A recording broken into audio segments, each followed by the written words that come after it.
सबने कहा बिल्कुल न्यू ब्रेजा आ रही है, किसी ने कहा फेसलिफ्ट आ रहा है, किसी ने कहा नेक्स्ट जनरेशन आ रहा है, किसी ने कहा अपडेट आ रहा है। लेकिन सच में आ क्या रहा है ये जानने के लिए बोनट के भीतर झांकना जरूरी है। वो सब बताते हैं इसी वीडियो के साथ। मैं हूं आपका होस्ट अमित और आप देख रहे हैं व्हील वाइब।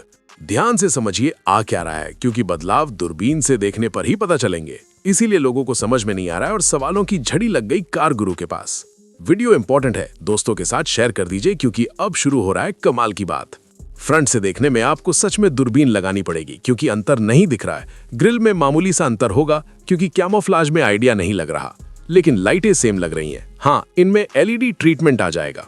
वैसे नीचे के हिस्से में देख के लग रहा है फॉग लैंप दिए जाएंगे। लेकिन सबसे बड़ी चीज जो है वो ये कि एडैस का रडार जैसा भी कुछ कुछ दिखता है कभी कभी, और कुछ में नहीं दिखता। तो क्या ये टॉप वेरिएंट में आएगा, लोअर में नहीं आएगा? कुछ ऐसा ही समझ में आ रहा है। ये बात सही है कि गाड़ी काफी कैमोफ्लेज टेस्ट हो रही है, तो चीजें डिफरेंट लगने की संभावना है, लेकिन फ्रंट से देखने में तो नहीं लग रहा। अफसोस, मगर अंतर है। देख लो वीडियो, क्योंकि असली अंतर की बातें तो अभी बाकी हैं। साइड में भी कोई अंतर नहीं। हाँ, नए अलॉय व्हील्स मिल जाएंगे।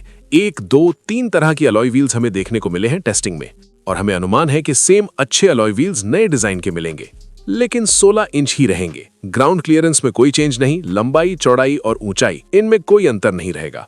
वजन में थोड़ा बहुत हो जाएगा, वो इंजन की वजह से है। निकल गया मुंह से। चलो बताता हूँ, समझो। वीडियो पे बने रहिए और दोस्तों के साथ शेयर कर दीजिए, ताकि उनको भी पता चल जाए कि ब्रेजा के क्या क्या अपडेट आने वाले हैं। साइड में चेंज नहीं, पीछे भी कोई चेंज नहीं। अफसोस की बात, बूट में भी कोई चेंज नहीं। हाँ है, चलो बता ही देता हूँ। सबसे पहले सबसे इंपॉर्टेंट, हाँ, अब अंडर बॉडी सीएनजी आ रही है। मुबारक हो। डिमांड एंड सप्लाई का खेल। लोगों ने डिमांड की, मारुति ने सप्लाई की। बोलो आप भी ले लो अंडर बॉडी सीएनजी, क्योंकि विटारा ब्रेजा में सक्सेसफुल रही है और तभी उसकी सेल भी ज्यादा हुई है ग्रैंड विटारा के मुकाबले।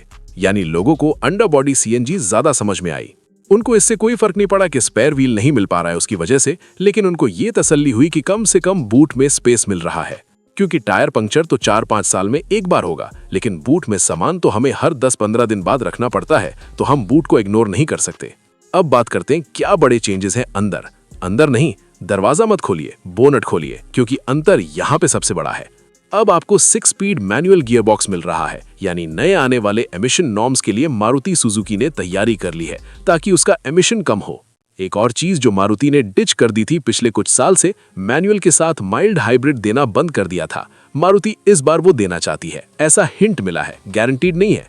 एक और चेंज हमें मिल रहा है, संभावना 85% है कि 1 लीटर बूस्टर जेट इंजन, जो कि टर्बो वाला है, वो ब्रेजा में देगी। नतीजा क्या होगा कि 22% जीएसटी कम हो जाएगा, यानी रजिस्ट्रेशन और इंश्योरेंस भी कम होंगे। लगभग 20-25% तक की बचत हो सकती है। एक और संभावना है 1.2 लीटर जी सीरीज इंजन की, जो स्विफ्ट और डिजायर आता है, उसमें टर्बो चार्जर लगाने की भी टेस्टिंग हुई है। तो यहाँ भी अच्छा पावर और अच्छा माइलेज मिल सकता है। और 100% संभावना है कि 1.5 लीटर इंजन बना रहेगा। अब बात करते हैं क्या बड़े चेंज अंदर मिलेंगे। कार के भीतर घुसते ही नया 10 इंच का touch screen infotainment top variant में, digital instrument cluster top variant में, और लोअर वेरिएंट में छोटा स्क्रीन मिलेगा। अब बात करते हैं लॉन्च कब होगी। जून, जुलाई, अगस्त, सितंबर, इन 4 महीने में कभी भी लॉन्च हो सकती है। मारुति गाड़ी लटकाता नहीं है, लॉन्च करता है और तुरंत बेचता है। अब कीमत क्या होगी? अगर छोटा इंजन आता है तो कीमत थोड़ी बढ़ेगी, लेकिन टैक्स बेनिफिट मिल सकता है। मारुति फीचर्स बढ़ा रही है तो कीमत भी बढ़ेगी, लेकिन 1 से 1.5 लाख तक का फायदा मिल सकता है। मेरा अनुमान है कि शुरुआती कीमत 7.5 से 8,50,000 के बीच होगी, और टॉप वेरिएंट 13.5 से 14 लाख तक जा सकता है। लेकिन प्लीज इसे फेसलिफ्ट मत कहना, ये अपडेट है। बाहर से देखने में कोई बड़ा अंतर नहीं है। वैसे भी ब्रेजा टॉप 10 कारों में हमेशा रहती है, और इस अपडेट के बाद नेक्सॉन को टक्कर देने में और मजबूत हो जाएगी। अब आपको क्या लगता है, क्या ब्रेजा नेक्सॉन को टक्कर दे पाएगी? वीडियो अच्छा लगा हो तो लाइक करो और दोस्तों के साथ शेयर करो। फेसबुक पर देख रहे हो तो पेज को फॉलो कर लो, और यूट्यूब पर हो तो चैनल व्हील वाइब को सब्सक्राइब करो और नोटिफिकेशन ऑन कर लो।